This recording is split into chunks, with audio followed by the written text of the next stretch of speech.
welcome to the Inspired Evolution, and it is holy cow. Can I say that? Can I say holy cow? I'm going to say holy cow. It is such a treat to be here today. We have with us Dr. Joe Vitale. Doctor, how are you? I'm doing great. What are you talking about? Look where I'm at. I'm doing fantastic. I'm on your show. It is such a treat to have you here today. For those that are tuning into Dr. Joe for the first time, I would politely almost be rude enough to say, crawl out from under the rock. But let me do the honors. He's a prolific author of many best-selling books. When we say many look something like, the last time I checked, it was 76. Between now and the last time I checked, it probably increased. He wrote books called like The Attractive Factor, Zero Limits. He's also written Money, Love, Speed. He's one of the world's most top motivational speakers. He's a popular star of the movie The Secret, if we remember that movie. And that is basically, he led him to becoming an internationally famous expert on the law of attraction and clearing beliefs. Can't wait to dive deeper into beliefs and attraction today, but also something that, the law of attraction, I feel, has copped some flack in terms of, some people say there's not enough commentary on action. Dr. Joe's work is deeply embedded in like taking action behind that. He created the Miracles Coaching Program to help people achieve their dreams. Once homeless, he is today a model of prosperity who believes in miracles and has spent the last 4 decades learning to master skills of channeling the pure creative energy of life without resistance. It is such a treat. There you go. So let's start there. You were once homeless in the 70s. And now You're in this space where, for me, I think the thing that inspires me the most on the Inspired Evolution is a big agenda that I have behind the podcast is supporting people becoming entrepreneurs / creatives. And to me, they're actually the same thing. An entrepreneur just got creative about the way they make their money is kind of my tagline. So the creativity that you exude in terms of 76 books, maybe more now, and there's 15 albums. You've appeared in 15 movies. The Secret was an incredible movie. Tell us more about what creativity means to you and how you tapped into this. Well, it's a great question. And, all I'm doing and all I've ever done is follow my passion, passion. Joseph Campbell said, follow your bliss. It's another way of saying it. I've looked at my life and I said, what am I passionate about? And whatever I was passionate about, I went in that direction. And it's important to know that I went in that direction where there was no evidence, none, that I would be a success in that direction. I only went in that direction because my heart, my gut said, Joe, this is the road for you. Take it. Even when the light's not on to shine everything ahead of me, start walking. I wanted to be an author early on, and you're right, I've written more books than I can count. Somebody else has to count them. Because I'm still writing books. In fact, my new book is called Money, Love, Speed. It's not even out yet. It's not on Amazon or anything. You're getting an exclusive by me saying this is here. But stop for a minute. Why did I write this book? I wrote this book because I had been homeless and I had been in poverty for 10 years. Yep. I had to work on myself. I had to find what the limiting beliefs were. I had to unravel the programming that I was born with. And because I got out of that, today I live the lifestyle of the rich and famous, and I get to do things like this, and I want to share it with other people. So when I'm writing books, it's an extension of my passion, and it's part of my contribution. I think it's my life mission to make a difference in other people's lives. So I'm doing it through my books. You mentioned albums. I have 15 albums. I'm a singer-songwriter. Only within the last 6 years. I mean, when I turned 60, I said, well, what's on my bucket list? And I said, well, I've always wanted to record music. Joe, what about the belief that you can't teach an old dog new tricks? Yeah, this is good. This is good. You're exactly right. When I decided I wanted to be a singer-songwriter, every limiting belief came up. Like, I'm too old. I have no background in this. I did not come from a musical family. I didn't sing in the shower. I didn't sing at karaoke. I didn't sing in the car by myself. And so everything came up like, I can't learn this. I can't do this. Scared the bejesus out of me. And what I've learned to do, and this is what everybody has to do, is find the beliefs, just like the one you mentioned, question those beliefs and do whatever it takes to erase those beliefs. Because here's what happens, and this is where I get really excited. When you collapse your beliefs, you accelerate your results. When I decided to be a musician, every roadblock in my head came up, but I had enough skills to know how to get rid of them. I did. In 6 years, I made 15 albums.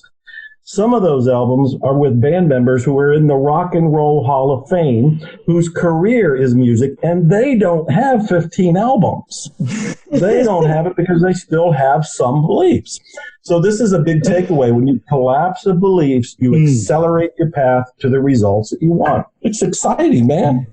That is really exciting. So one of the things that I just want to hone in on that a little bit. There's two ways that I could take this conversation. And quickly, I'm going to dive into one of the things that I have learned from you, which has been completely game changing, which I kind of had an understanding of, but the way you articulated it completely helped it precipitate into a belief, which was the clearer you are, yes, the faster you get results, which is basically what you're saying. You collapse your beliefs, you eradicate the roadblocks. This is so powerful. Yes, that is exactly true. And I had to find this out the hard way. I found it out in my own life. Because I was in poverty, I didn't know I was in poverty or I was homeless because of the beliefs in my head. When I found those beliefs and I started to erase those beliefs, I changed. That's why in the book Money, Love, Speed, I have things like the top 10 limiting beliefs. Since we're talking about beliefs, let's go ahead and just make this practical for people. Yeah. Right now, I can begin a belief and everybody listening or watch, finish it. I don't have to finish the belief. Money is the root of all. Everybody just said evil. They just said evil. So let's stop and look at that. If people want money, and they should want money, they got to pay their bills. They got dreams. Money's a great facilitator to get your dreams to come true. Yep. Money is a useful, powerful source of good. It's an energy where you can make a difference in the world. So you might want money for all these positive reasons, but if in your unconscious you think it's bad, or you think it's evil, you're going to block it. You're going to sabotage it. You're going to find it's really difficult to make money. And even more surprising, this is one of the things I love talking about and through it. I will often ask people, have you noticed that you do get money at the nick of time to pay your bill? At the nick of time, at the very last minute, 5 o'clock on Friday, you got to pay the phone bill. And you don't know where the money's coming from. Suddenly you get the money. Why did it come at the nick of time and not sooner? Because you didn't want it. And when it came to you, you wanted to get rid of it. So you made sure unconsciously that the money came in at the last minute so you didn't have to touch it, because it's evil. And then when you got it, you got rid of it. You paid your bill. And then you're broke again. This is an example of the kind of beliefs that are in the unconscious mind. That's where all the work is. When I say you have to get clear, you get clear of the subconscious, clear of the unconscious. You get clear of the programming that's limiting us from having, doing, or being whatever it is, whether it's romance, it's health, it's finances, it's music, you name it. I love that. And so one of the questions I've got is, okay, so let's ground that in even deeper, right? So you're struggling with homelessness at a certain point, and you identify that it's your beliefs that are holding you back purely and solely. How did that sort of drop in, because obviously I know that when we're in, the fish doesn't know that it's swimming through water is kind of... Yes. Well, you just painted it so beautifully. The fish doesn't know it's in the water. We don't know we're in a belief system because we look at it as our life. It just looks like reality to us. Yeah. It looks like reality, and so we don't stop to question that maybe this reality is a construct based subconsciously on the beliefs in our subconscious mind. So how did I do this? When I was homeless, I was living out of the public library in Dallas, Texas, which on one level was great. I'm a book addict. There's books behind me. I'm a book freak. I love being with books. So being in the public library wasn't really a problem. Plus it was in Dallas and it was hot outside. It was air conditioned inside. So I'm reading all the self-help books. As I'm reading, Viktor Grow Rich and The Magic of Believing and How to Win Friends and Influence People and all the great success literature. Right. Over and over and over again, it talked about we are responsible and we are creating our reality. And a turning point book was the book, The Magic of Believing by Claude Bristol. It's still around, came out in the 1950s. And when he pointed out that your beliefs are creating reality, and when you change your beliefs, you can get a different reality, I had to take a hard, cold, raw look in the mirror and say, did I create homelessness because of my beliefs? How? That's mind-blowing. How is that possible? Yeah. And so I dug deeper. And you got to remember, there's no coaching back then. You only have little league coaches back then. You don't have personal development coaches, and there's no internet. You know, that's in the library. That's where you get the information. Yeah, and it's paper and highlighters and pens. Yes. And I looked and I realized, this was so startling to me. Every single person listening has a prime directive belief that's operating in their life. They don't know what it is right now because they never really looked for it. In my case, I had to look for mine. And I realized I was modeling my life after authors I admired who were self-destructive, alcohol, melancholy, and suicidal. Right. Jack London was one of my greatest inspirations. I still love the writings of Jack London, but my mistake was, instead of modeling his writing style, I modeled his lifestyle. Very, very profound. He was dead by the age of 40. Yeah. He was dead by the age of 40, and most likely, some controversy, but most likely as a suicide. So I woke up and I realized, wait a minute, I'm in homelessness and in poverty because a part of me thinks that's what I need to do to be an author, to be a writer. When I paused and said, wait a minute, there's bound to be authors out there that are healthy, mentally balanced, they're in great relationships, they're prolific, they're productive, and they're in well-being. When I looked for those authors and started to model them, I was changing my beliefs. So my operating belief was I had to suffer in order to be a success. Change that, you don't have to suffer anymore. Wow, there's a lot in there. There's a lot in there. That's massive. And so from there, like, how does one then go about, like, is it just the awareness that creates the shift? Because a lot of the work I've done is with Eckhart Tolle, and he talks about how awareness, the shift is already precipitated because the awareness wouldn't have dropped in had the fish is out of the water now. It knows that there is a thing such as oxygen. If you drop it back in the water, it already has this realization of oxygen. Now it's kind of like still swimming in water, but it's aware that there is. Is that kind of what happened in that space now that you're aware that the beliefs are what holding you back?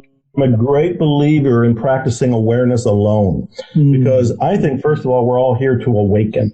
We are here to awaken. What are we awakening to? Our inner divinity. We are all gods. We're not the God, but we are individually God. We have more power than we ever thought imaginable. But because we have these filters on us, when we look out into the world, we see lack and limitation.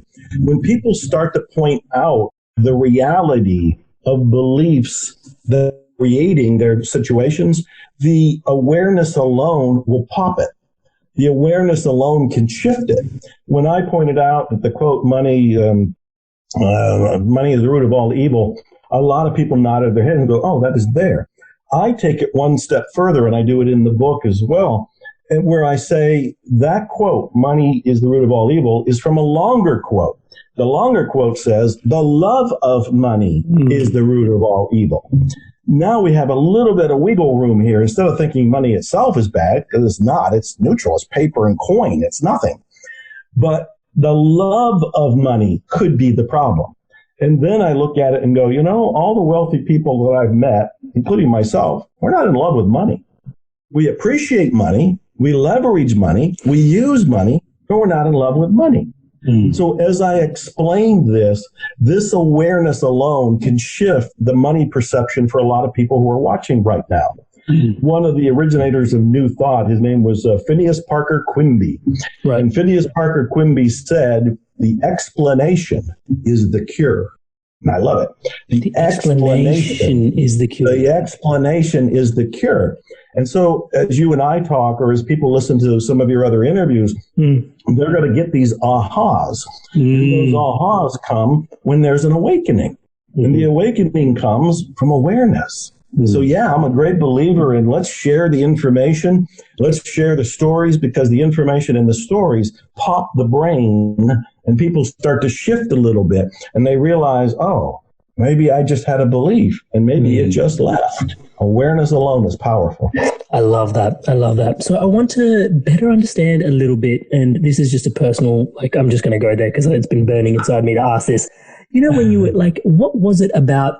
Is it about your personal makeup that you believe that when you were struggling with homelessness, that you were like not consumed by it as much? Like you said, in your heart, you already kind of like you're carrying this, you're still reading self-development books, you're still tuning into success. Pardon me, but you're homeless. Do you know what I mean? Like, shouldn't survival and scarcity and where's my next meal coming from be the operating system? So what's going on in there? Like, is there something about you that was unique, or do you think it's the situation, or maybe homelessness is not what we perceive it to be? Can you tell us a little bit more about what's going on? Oh, those are great questions. That's going really deep, and I love to go deep. Well, first of all, we're all wired for survival. That's makeup for survival. In fact, new psychology says one of the reasons we pay attention to the bad things in the world because we want to be aware and informed of the threat to our survival. So it's all part of that hardwiring. So yeah, I definitely wanted to know, where am I going to get a car? Where am I getting a hamburger? Where am I going to live? What am I going to do? But behind that, still wanting to survive, but behind that was this inner drive in me that said, I am here to write books. Somehow, some way, I'm going to be an author. And I knew that because I love books so much, the answers to a whole lot of things in life are in books. People go out and relive problems when all they have to do is read biographies and other people have gone through what you might go through. You can learn from their mistakes and you can learn from their blood, and you don't have to spill any. And so I had learned early on, I definitely want to survive. I was definitely looking for work because I had manual labor and stuff like that would get me a hamburger. But at the same time, I wanted more because I knew in my heart that I had a life mission. And I might have been wrong. This is where I go back to the opening statements. Passion. Passion leads the way. I think for you, for me, and for every single person watching, there is a life mission, a calling that everybody has. It's not necessarily to be an author, not necessarily to be a speaker, not necessarily to have your go and inspire people through that. It could be to be the best plumber in Chicago. It could be to be the best parent on the neighborhood. And it could be to cure cancer. I don't know. But I believe in every single person. We're born with that. There have been a lot of successful people, including Oprah. When they were interviewed, they would say, yeah, I knew when I was a kid, this is what I was supposed to do. How did they know? How did they know? There was something in them, and I challenge people. I say, when you are rawly, bluntly honest with yourself, you know, you may not know how, but you know that there's something in you. And I had that, and that was saying, Joe, go read those self-improvement books. There's answers in them. And if I can improve myself, if I can get answers, then I can break free from being homeless, break free of poverty, live my life mission, and not worry about hamburgers or cars or anything like that afterwards. I love that. One of your courses is called The New Awakening. And so from there, we're going into, like, I want to understand a little bit better in terms of, okay, what is the, if we have this innate understanding and we are like, and I completely resonate with you in terms of that. I do believe everybody has this, speaking for me is everything. I absolutely adore communicating ideas, connecting to people. It just lights me up like nothing else.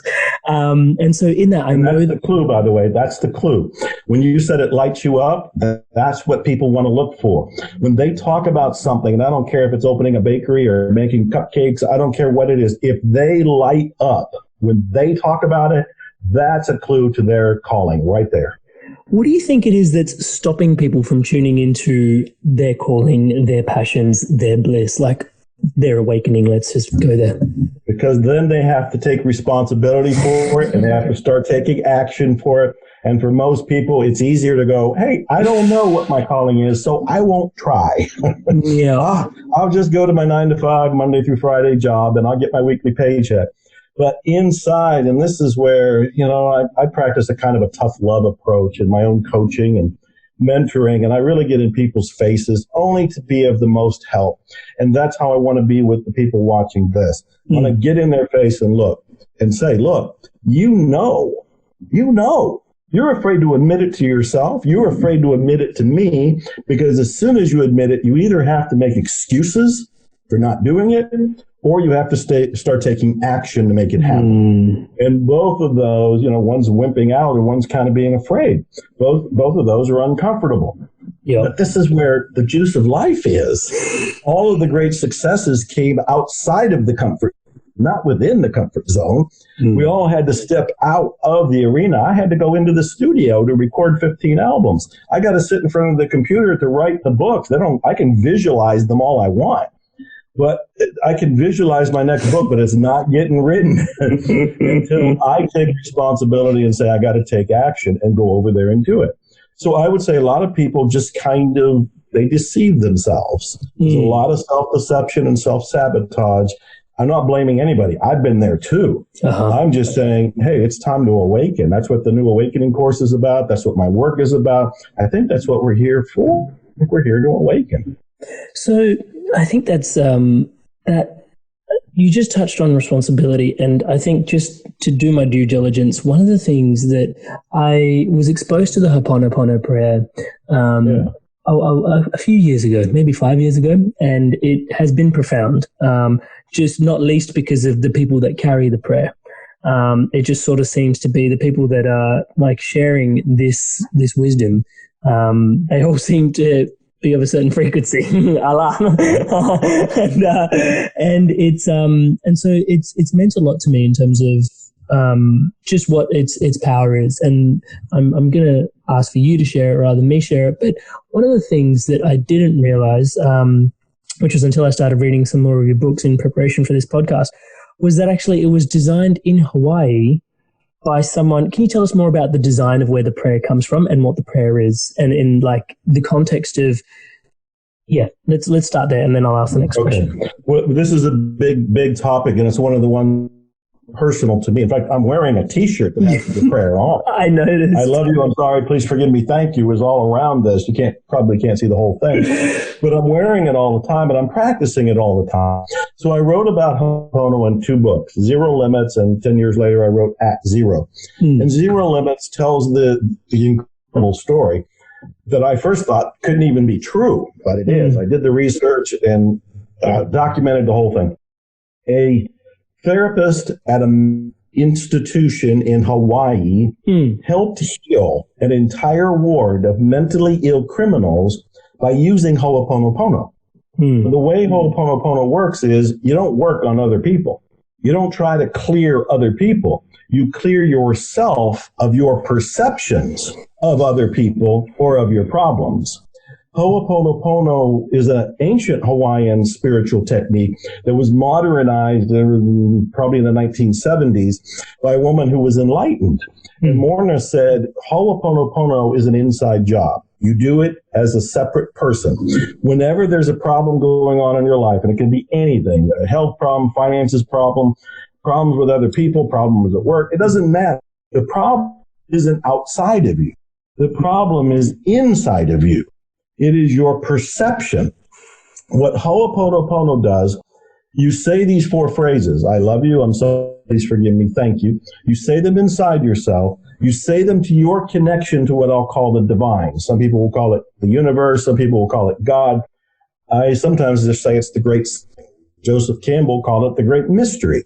So there's 100 names for it, but we know that there's some sort of higher power or nature or energy field, the field of all possibilities, I think Deepak Chopra calls it. And you can tap into that. You're saying, I love you, I'm sorry, please forgive me, thank you, as you're holding this feeling of a problem, and you're doing this as a kind of a prayer to the great something. And what you're basically doing is saying, I'm sorry for what beliefs are in me.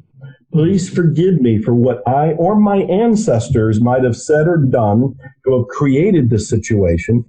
Thank you for erasing the beliefs, erasing the programming, and I love you for bringing all of this back to clarity and wholesome and for my life. This is it in a nutshell. But I'm telling you, I have heard the most amazing stories over the last 15 years. They're all documented in books, Zero Limits and At Zero. They're online. As you pointed out, there's lots of people who practice it. There's music based on it.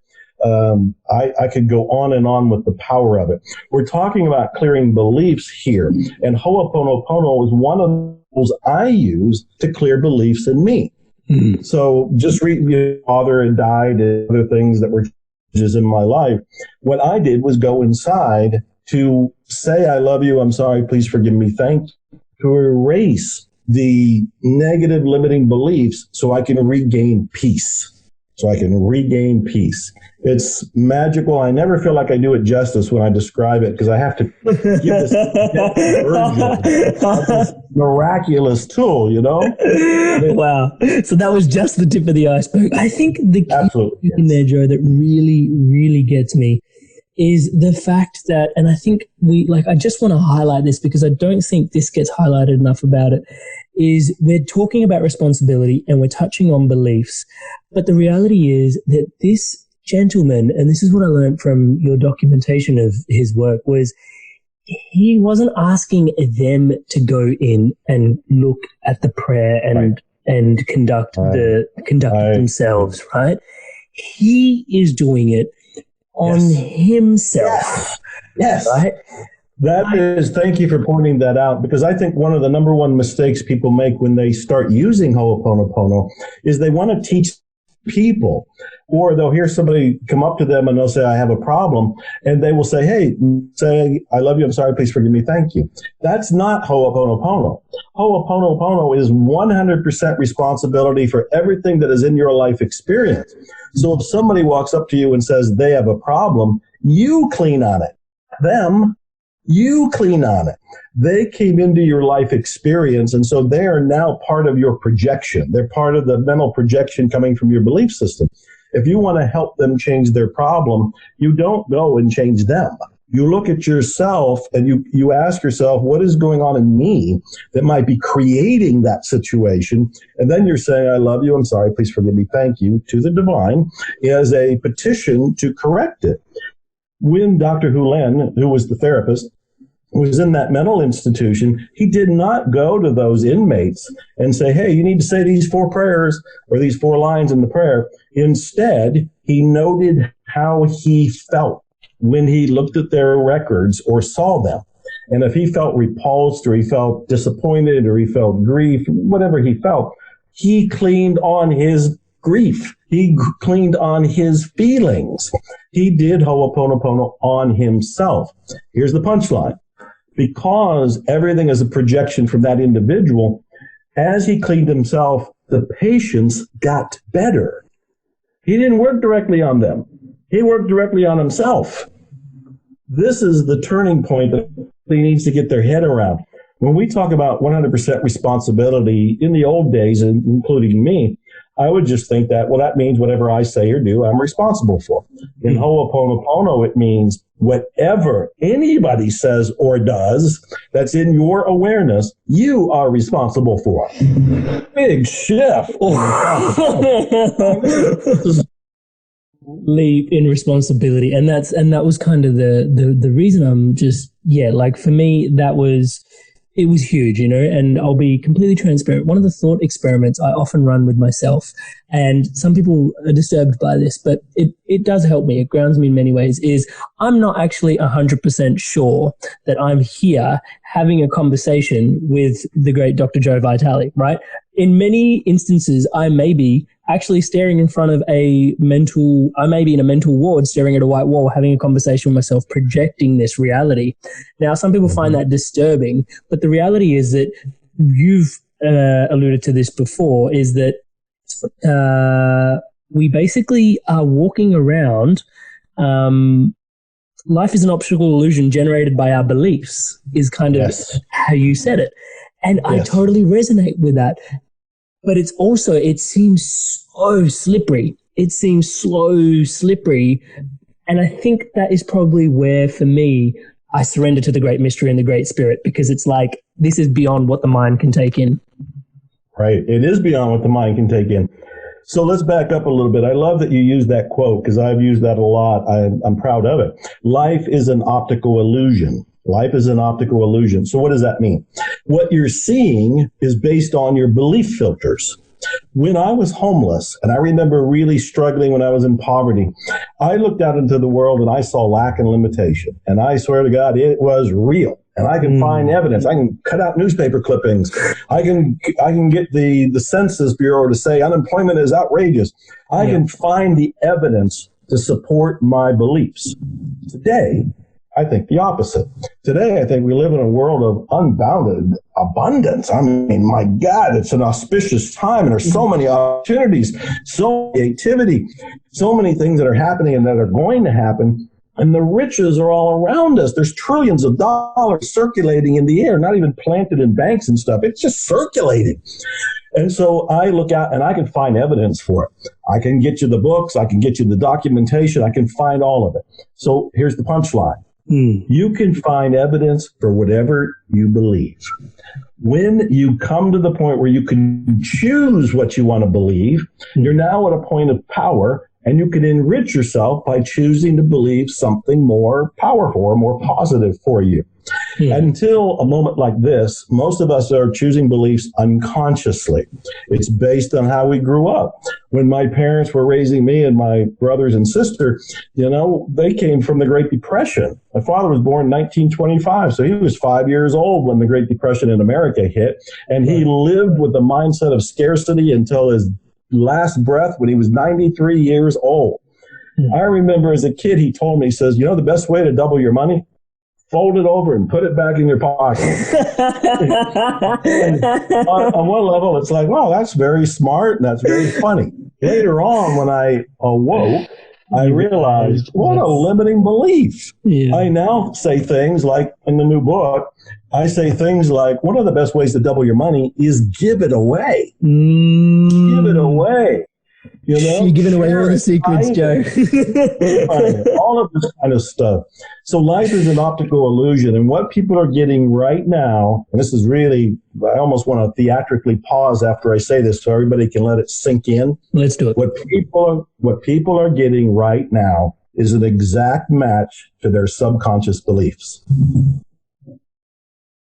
Now, when they pause and they begin to wonder, well, what could my beliefs be? You can start to write those beliefs down, whatever comes to mind. And it could be like my father saying, double your money, fold it over, put it back in your pocket. Write all those beliefs down. Now you can look at them with a little bit of objectivity and a little bit of detachment. And you can ask yourself, do I really believe that? Do I want to continue to believe that? And you can start to dismantle and unwire the software in your mind. Then you can create new software. And in many ways, I'm going to tell you the truth here. In many ways, I think once you remove the beliefs, you don't have to install new beliefs. There is an abundance mindset just waiting. Yeah. Arnold Patton, who's one of my favorite authors, he's almost 90 years old now. He said a couple of things that are really profound, and one of them is the sole purpose of money is to express appreciation. I love that quote. It's so good. Isn't it great? I actually opened my new book with it because it's so good. I was introduced to it by you. It's gold. The sole purpose of money is to express appreciation. And another thing Arnold Patton said was, we don't create abundance, we create limitation. Stop and think. We don't create abundance. Abundance is already there. We create limitation, which means we put the filters up so we don't see the abundance. Wow. Take the filters away. There's the abundance.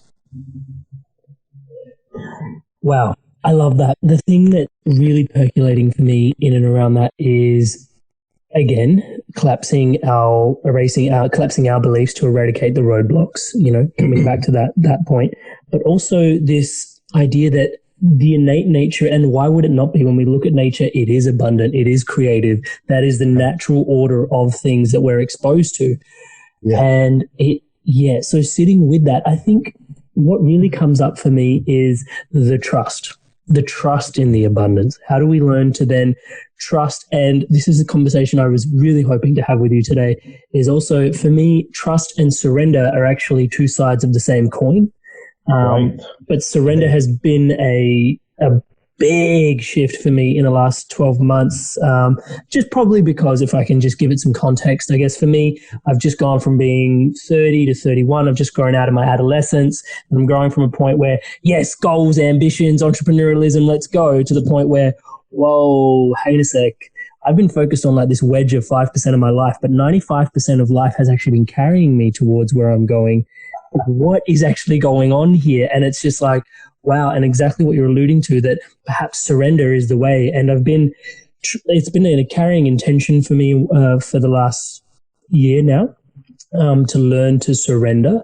But there's this surrender and trust. And when you allude to the fact that our innate nature, or the innate fabric of it all, is abundant, how do we learn to trust? How do we surrender to this? Practice makes perfect.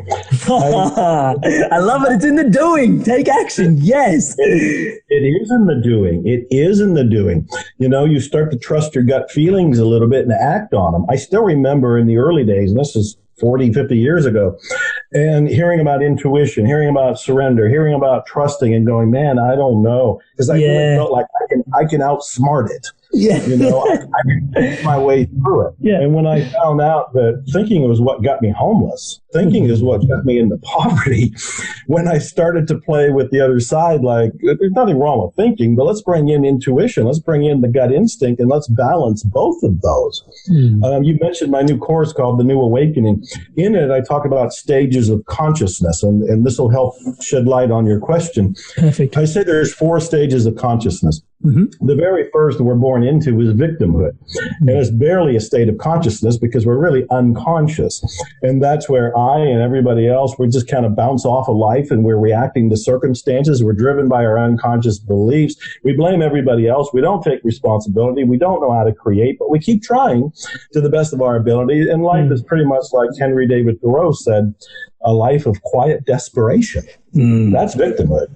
If you're lucky, you watch a show like this, or you had mentioned the movie The Secret, you see the movie The Secret, or you read a book by me or one of the success authors out there, and you have a little awakening.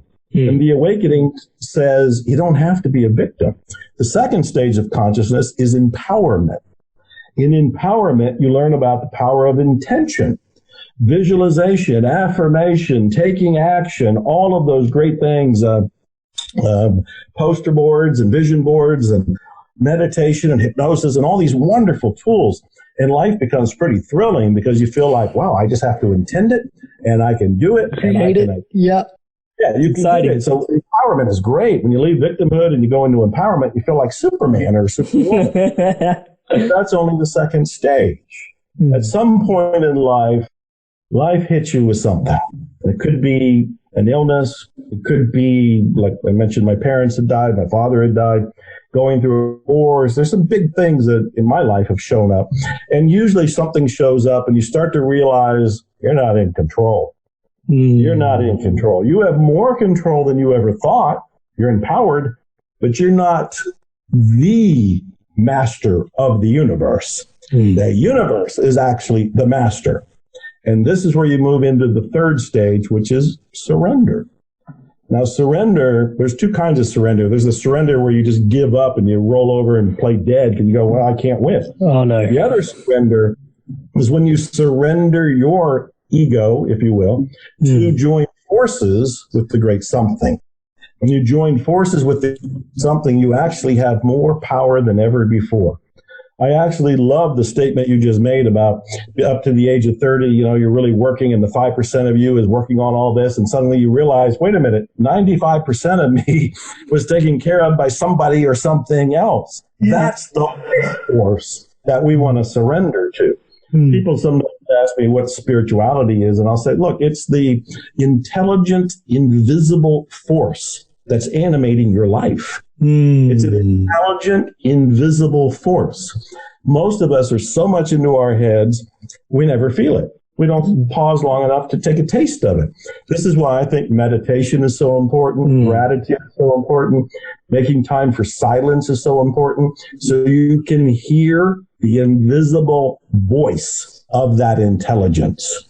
And that voice is what will start to prompt you. It'll say, go get a book, or go attend a seminar, or open a business. It'll tell you something. But that is what you surrender to. You're surrendering to that whisper. It comes from that intelligent, invisible force that's actually animating your life. And that's the third stage of awakening. And the fourth? Fourth is awakening itself. That's when you are enlightened. And that's only comes by grace. I've had people say, well, how do I make myself awakened? How do I become enlightened? And that's the ego wanting to remove the ego. There you are again. You can prepare for an awakening. You can do it with Ho'oponopono. You can do it with any sort of meditation, taking time to reconnect to that invisible force with nature and so forth. But you can't make it happen. There isn't a switch you go over and just pull it and suddenly you're awakened. It comes by grace, as far as my research shows. And you can have Satori experiences where you peek at it and the window kind of opens up and you go, oh, you just felt the miracle of life. You just had a moment of enlightenment. And at some point, if you're lucky, the window opens and you are forever the awakened one. And the divine lives and breathes and speaks through you. Wow. Deeper levels of surrender. So I'm glad that, thank you so much for sharing that about surrender. I want to sort of sidestep into, does that kind of help you with your creativity?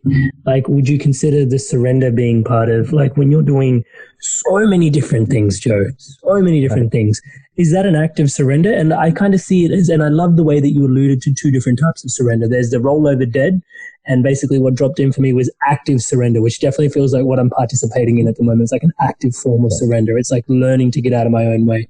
Is that part of, yeah? On one level, all of us are surrendering all the time. We just don't realize it. We don't think of it in those terms. Give you a concrete example. Right now, you and I never met before. I did not know what you were going to ask me. I'm sure you didn't have everything planned out. You might have had your opening question, but from there, we're just going all over the place. Totally. I am surrendering to this moment. You are surrendering to this moment because you don't have any idea what I'm going to say. You didn't know from the moment we said hello to each other and you said, okay, we're recording now, we're live. So like, you don't know and I don't know. We're surrendering to this moment. So we're already trusting, and everybody is doing that. When they have a dialogue over coffee with somebody else, they're not sitting there reading a script, trusting their minds to converse with each other. Now, you asked me about music and books and all the courses I create. Every single one of them has come from an act of surrender. My book, Zero Limits, I wrote that book in 2 weeks. I wrote it in 2 weeks because it really felt like it was just being downloaded to me, and all I was a stenographer. I just had to type fast enough to keep that material coming. And at the end of 2 weeks, I gave it to Dr. Hulen, who's the co-author on the book, and he said, perfect the way it is. I had gone, there's one album. I remember I recorded several albums, and I told my producer, I said, I think I'm out of songs. I don't have anything else stirring in me. And he said, no, I think there's more in you. Let's just make an intention that by Christmas of that year, you'll come up with 10 more songs. And I agreed to the challenge and the intention, but between you and me, I had zero. I had nothing. Nothing. The next morning, I woke up and there was a song. And by that Christmas, I had 10 songs. I recorded an album called Sun Will Rise. And that ended up being one of my favorite albums, All Surrender. Earlier today, I was working with a client and she asked me to write the foreword to her book. I agreed to it. After we got off the call, I opened the Word document. I'm looking at a white page here, nothing on it. And I'm like, I don't have a thing to say. I don't know what to do. And then I thought, just surrender. I started typing. 20 minutes later, her foreword is done. Yeah. Wow. It takes a lot of trust to drop into that process, but it's so eloquent and it's so much grace in that. Thank you so much for sharing. Guessing. It's our doubting, our second guessing and rumbling beliefs like it needs to be perfect. There is no such thing as perfection. I don't care who comes out with what. I don't care if it's the latest Harry Potter book. There will be somebody who will find a reason to criticize it. There will never be anything perfect. And when we let go of that, it frees us to surrender so that we can allow whatever's coming in to come in.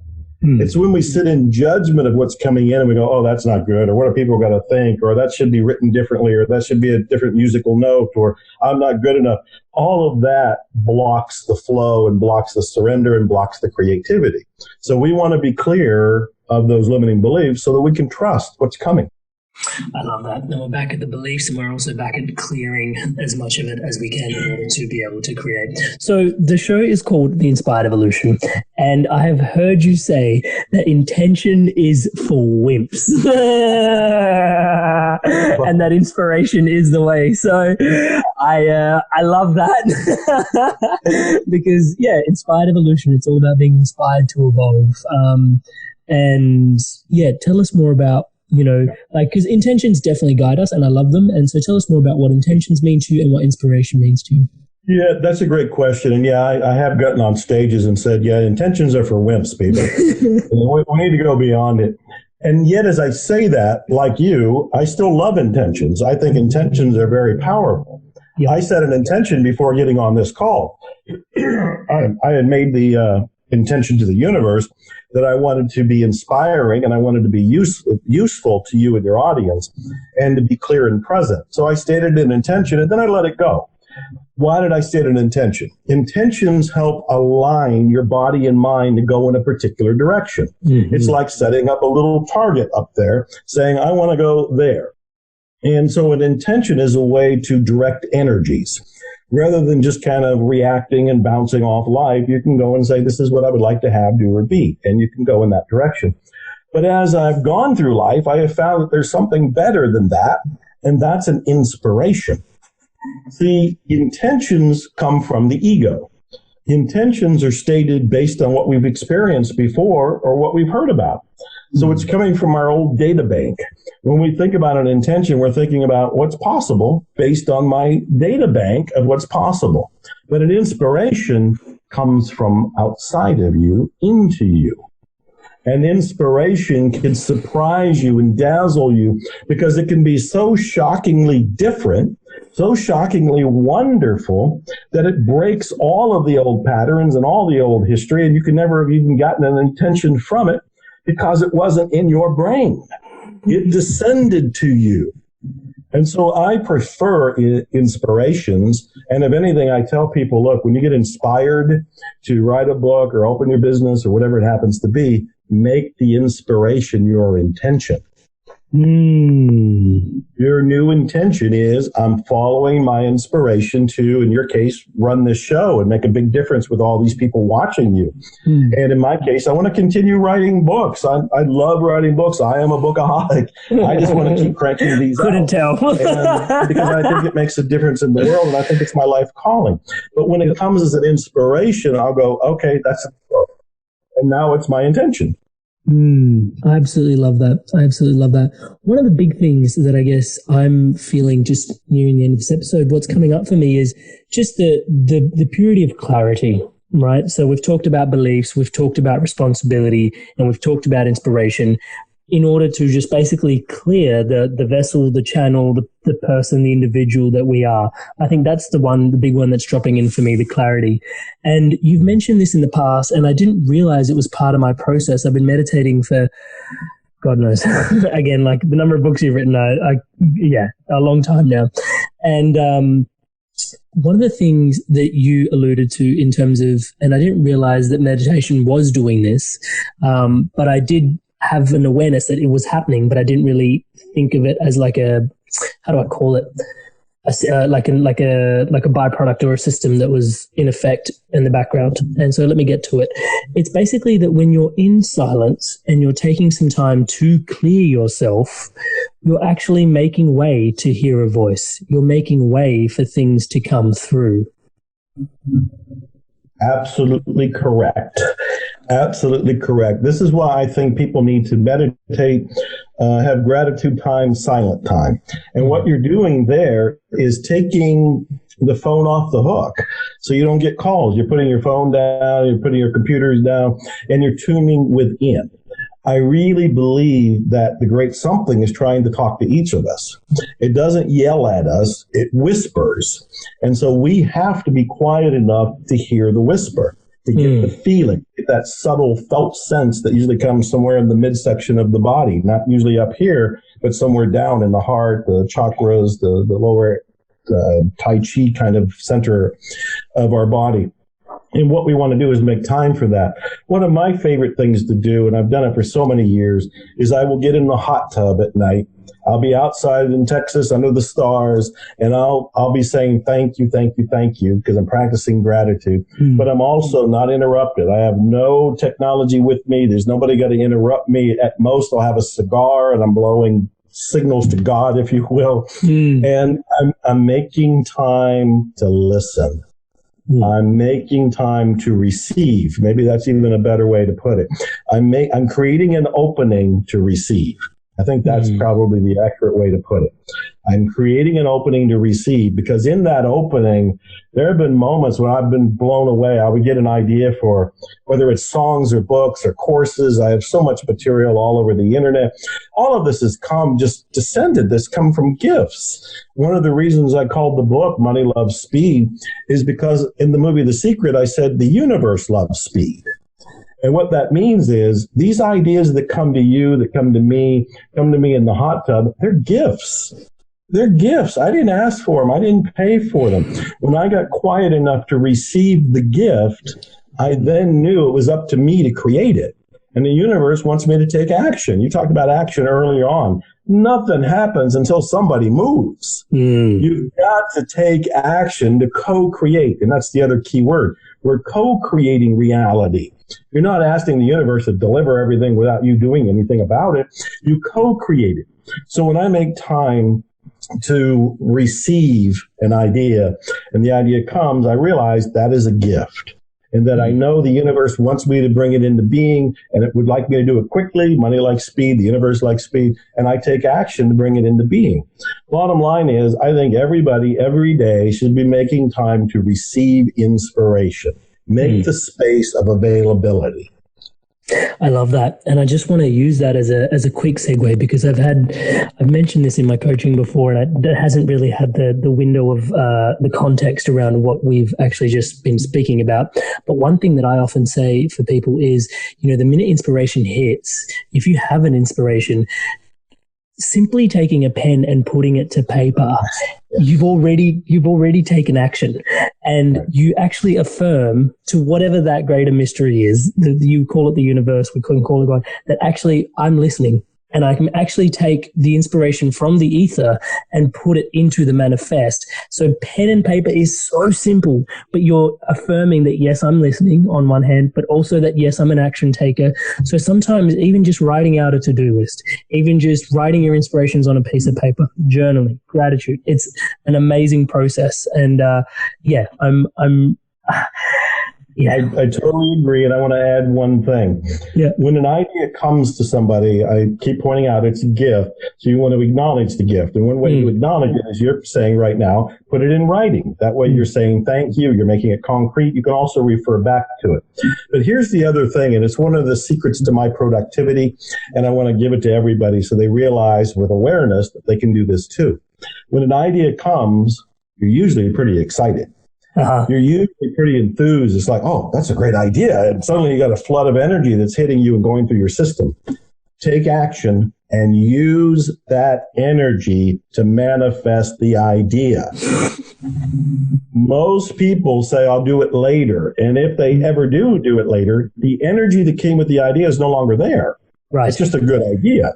But the idea with the energy is thrilling and an adrenaline rush. You can use that energy to propel you into creating the idea very quickly. That's a little inside tip. That's such a great hack. It's so simple. It makes so much sense. But, you know, like the best wisdom always is simple. Thank you so much for sharing that. And I think that alludes to one of the things that I really wanted to make sure we captured in today's episode is I've heard you say you've got the belief system, which, you know, and I think it'll be useful because we've talked a lot about clearing, about some extreme responsibility, about removing your beliefs that do not serve you. But then, you know, we can still feel like, man, there's a lot of work to be done. There's a lot of work to do. There's this inner work stuff is big. It's heavy. I've got to learn to surrender now. But one of the beliefs that, you know, I have willingly installed from yourself is that there is always a way. Yes. I wrote a book called Anything is Possible a couple years ago. I had taken strongman training, and strongman training is where you bend horseshoes with your bare hands and you bend bars and you're meant to be writing books and recording albums and featuring in movies and you're bending horseshoes.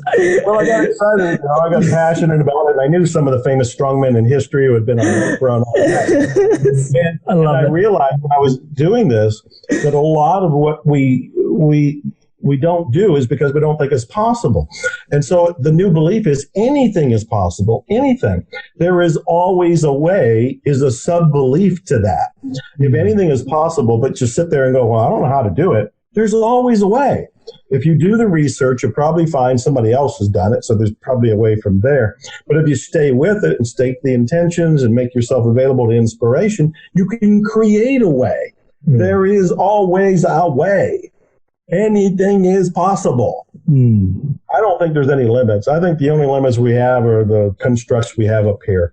I don't even care what science says. Science changes its mind all the time, and scientists will study over here and say, well, that vetoes that study. Somebody does another study. They're still trying to figure it out. I think we're in a belief-driven universe. Change your beliefs, you get a different universe. Man, there definitely is a way, and I'm truly, truly grateful for being on this path, for being walked into having this conversation with you here today. And Dr. Joe, I just want to thank you for your time, your energy, your presence here today. But always, you know, it's a life's walk. So I just want to thank you for all the time and energy and all the love and cultivation you put into offering everything that you do with the world, and all that informs this conversation here today. And as always, obviously wishing you the best for the future. For those that want to tune in, for those that want to tune into you, what's the best place to connect with you? Well, you mentioned the New Awakening. So I have a new website going up right now with the latest product on it, and I would invite people to go check it out. And I wrote it down to make sure I had it right for you. It's ZeroLimitsNewAwakening.com. Beautiful. So www.ZeroLimitsNewAwakening.com. And there's an exciting program. And if you don't mind me plugging my book, it'll be on Amazon by the time this starts relating. So Money, Love, Speed, I'll be able to find it there. From Stress to Success, revealing the 8 laws of attracting money fast. I love that. And so the last question I have of every guest that's on, and it's a real existential question in its nature, beyond the name, beyond the books, beyond, I guess, the art that you create and all the things that are there, who is Joe? Who is Joe? I am a spiritual being having the most adventurous, miraculous, exhilarating, unpredictable, exhaustively full life that any person could have in material form. Boom. Thank you so much for that. Thank you. Oh, Dr. Joe, that was amazing. Wow. Oh, thank you so much for such an incredible... Oh, wow. We covered more than ground in that. Jeez. Wow. There was a lot. Excellent. Thanks, Joe. Have a great one. All right. Bye-bye. Thank you guys so much for tuning in to the Love of the Inspired Evolution and sharing the Love of the Inspired Evolution. If you feel like this content has supported you or may support anyone else that you know may resonate with the content of it, please share away and share the love around. Thank you guys so much. And to stay up to date on whatever's coming out with the Inspired Evolution, Please subscribe. There's all these links in the bio for you to tune into the episodes and all these different platforms, just so that message can get to you and your loved ones. Thank you so much for all your love and support. Stay inspired to evolve.